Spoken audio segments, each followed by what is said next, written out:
Well, here at Newmarket, Tony Haydon's been with Black Caviar, along with Pat Bell, of course, for about a week now. Tony, everything seems to be going quite swimmingly. Yes, no, we've settled in quite a treat. Nellie, she's done an absolute treat, so it's a pleasure to be here. It's just great, fantastic. What about the trip itself over here? We saw you when you landed. Everything looked to she handled it well, but I suppose once you get here, you can tell more about her. Yeah, she probably just the last bit of the road trip was a little bit, knocked us all up a little bit towards the end, but once she got here, she settled straight in, and we give her a mate, and away we went. You talk about this mate, Saloon, one of Jane Chapel-Hyam's horses. What was the thought behind getting a mate in? She just looked like she was just touched lonely, so and she was just singing out a couple of times when we walk in the yard. So I spoke to Jane. Jane gave us old Saloon, and actually she's fallen quite in love with him. So they've got a bit of affection, haven't they? Or they've shown to have a bit of affection because Saloon's out now working, and she's a bit lonely. Yeah, it's funny. She's just fallen absolutely in love with him. Must be the pom, I suppose. Good Aussie bloke she needs. Does she like that at home? Yeah, she can do. She was she actually loved Avenue and King's Rose, but Avenue she just loved her. So yeah, she's funny with some horses. Yeah. As we look at her now, she's finished a morning sort of hit out, and she's got the Equisarger on. It's a big process for you and Pat every day here with her. Yeah, especially for me and Nellie, because everything's so new to the pair of us, and Pat's sort of showing us the way through. She's making life a lot easier. Like if she didn't travel well, it'd be really hard. But she's so good. So. Everyone back home thinks of her as being a quiet, placid, laid-back, relaxed type, but she's got a few female idiosyncrasies, hasn't she?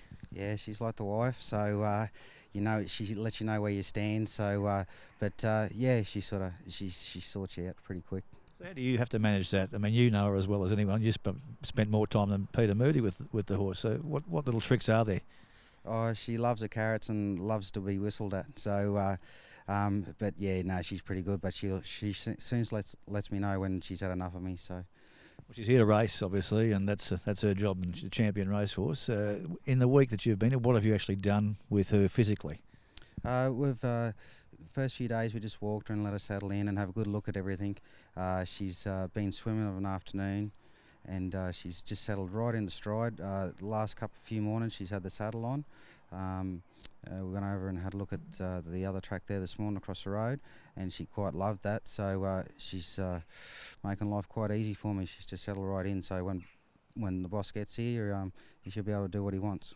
We saw her this morning on the Albahathry track, which is a lovely artificial surface to gallop on, but she just hacked up the straight there just to keep a level of fitness up. Yeah, just enough to stretch her legs, so I should have her looking nice and pretty for the boss. So. Yeah, Kate, I mean, are you happy with how she's over here? And I mean, it's sort of similar conditions to what she had back in Melbourne, weather-wise, in terms of cold and miserable at times.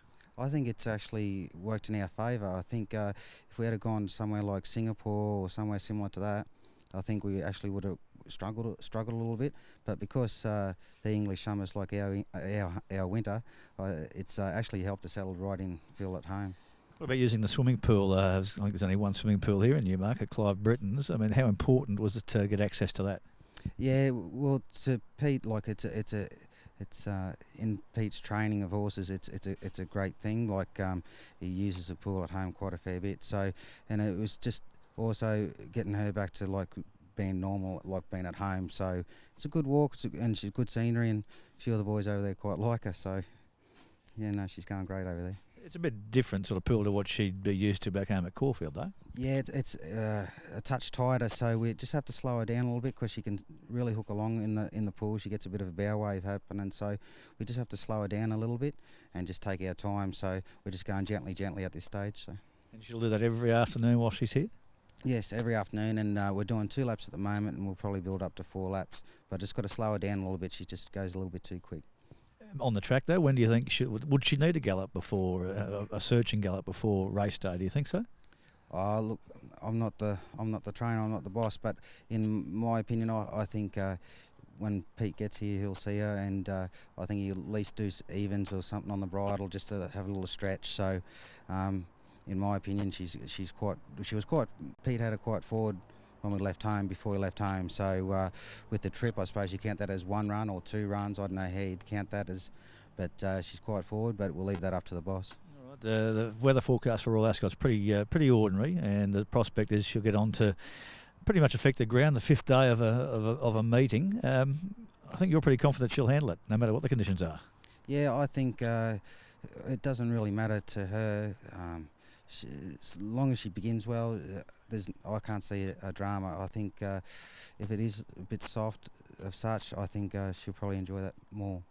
Well, it's a bit scary, isn't it? I think you trialled her one day on wet ground and she went okay.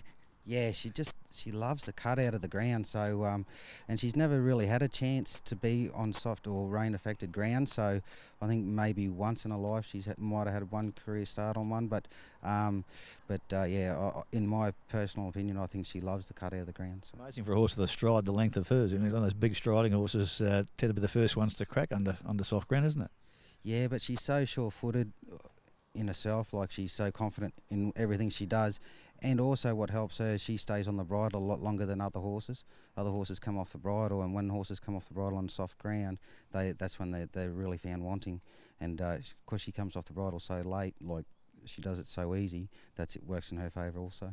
And have you found the Black Caviar experience in England? I mean, are the people starting to know that she's here now, and they're starting to knock on doors and say, we want to see her and all that sort of stuff? Yeah, we've actually got a couple of cards so far. So, but they've been quite good. They're quite willing to have her nearly as theirs. So, they love her actually. So it's quite good. You're going to have some security though for the rest of the trip now, just as you get a bit closer to a bit more focus on her. Yeah, I think I'd be quite silly if I didn't. Not that I think anyone's going to do anything wrong, but it's just crossing the T's and dotting the I's. Have you found your Newmarket experience, seeing that, I mean, Pat's been here before with other horses, but how have you found it? I absolutely love it. It's my sort of world. It's fantastic. Absolutely great. It's nice and quiet and laid back and relaxed, and the horse comes first. Is that what you mean? Yeah, it's just horses everywhere. Horses walking up and down the street. You go down the street and there's horses still working. It's just fantastic, and yeah, no, it's great. Looking forward to getting the job done, no doubt, though. I mean, it's ticking days off now as you get there, but I'm sure you can't wait for it to happen. I'll be happy to get it all over and done with, and then I can relax a little bit, and then we'll go from there. Can't see you getting beaten, can you, Tony? Touch wood? No, touch wood. No, I don't think so.